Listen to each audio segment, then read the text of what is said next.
कि ये लड़कियां अजब खेल दिखाती हैं, कि ये लड़कियां अजब खेल दिखाती हैं, कभी हंसाती है तो कभी रुलाती है। अरे प्यार के चक्कर में हम लड़कों से ना जाने क्या क्या करवाती है। ससुरी बैलेंस डलवाती है हमसे और रात रात भर शिवेश मिश्रा से बतियाती है। एगो नचनिए कारण, एगो नचनिए कारण कन्या के भुलाइर गइला। देखी तब भौजी हमरा कहत रहे फोन पर कि शिवेश जी थोड़ा रुपेश जी को संभाल के रखिए, बड़ा इधर उधर रात भर बिजी रहते हैं। रिया जी तेरे के जाए पिया जवानी हमार अजराइए गइला ना, हो जराइए गइला ना। आ जाइए बीच में, अच्छा लगता है। और उस सब कहाँ भाग गई? अब बैठी है, आगे आओ। पीछे में कुछ नहीं मिलेगा, आगे जो है पीछे का बच्ची है, बच्ची है।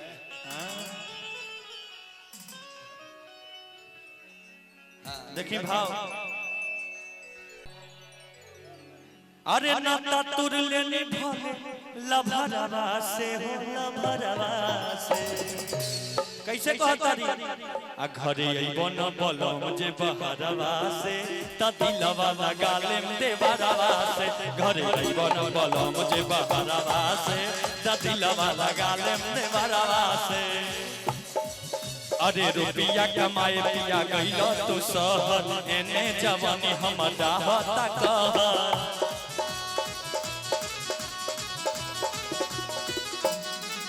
अरे घरे अइबो न बोलो मुझे बहरवा से त दिलवा लगा लेम देवरवा से।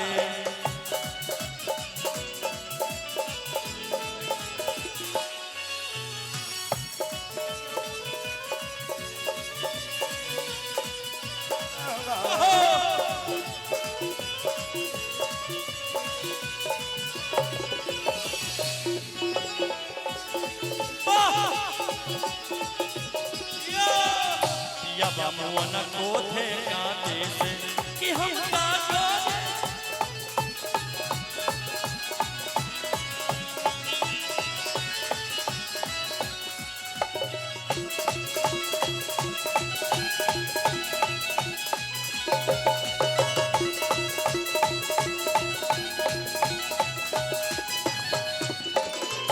Suman ji TVS auto mobile Vithan बाजार प्रोप्राइटर सुमन कुमार जी उनकी तरफ से देखिए 101 रुपए का आशीर्वाद।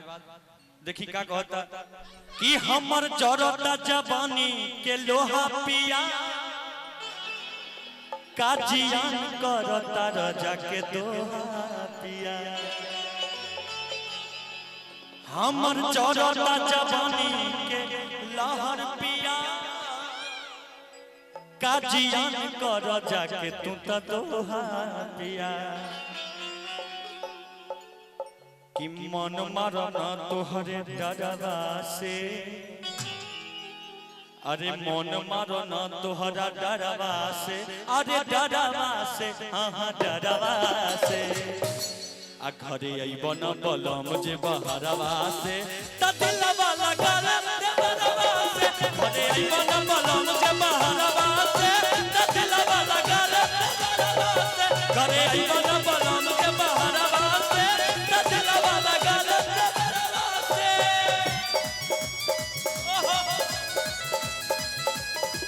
क्या बात, वाह।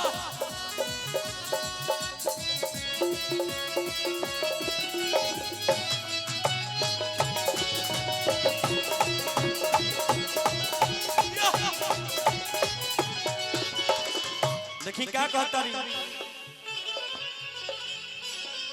कि राहुल शिवेश बुझे न बतिया बला, आसुते रात भर विकास लगा के तकिया बला। सिलीगुड़ी में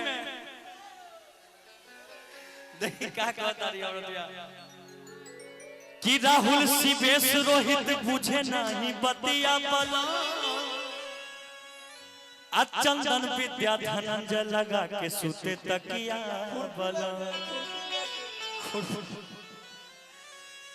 कि रूपेश काले बे उपाय तू पहाड़वा से हो दोपहरवा से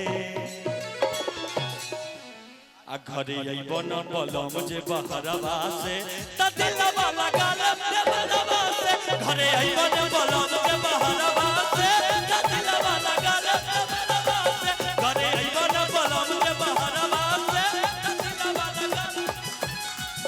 अरे रुपया कमाए पिया गइल तो शहर एने जवान हम चाहता कह।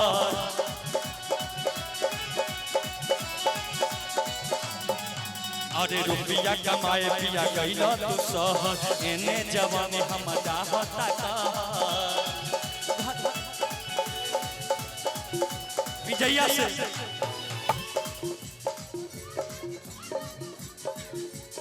एने जवान हम चाहता कह आबे बलम ई बहरवा से बहरवा से बहरवा से घरे अइबो न बलम जे बहरवा से त दिलवा लगाल देवरवा से बलम जे बहरवा से त दिलवा लगाल देवरवा से घरे अइबो न बलम जे बहरवा से त दिलवा लगाल देवरवा से घरे अइबो न बलम जे बहरवा से त दिलवा लगाल देवरवा से घरे अइबो न बलम जे बहरवा से त दिलवा लगाल देवरवा से। वाह आ घरे अइबो न बलम जे बहरवा से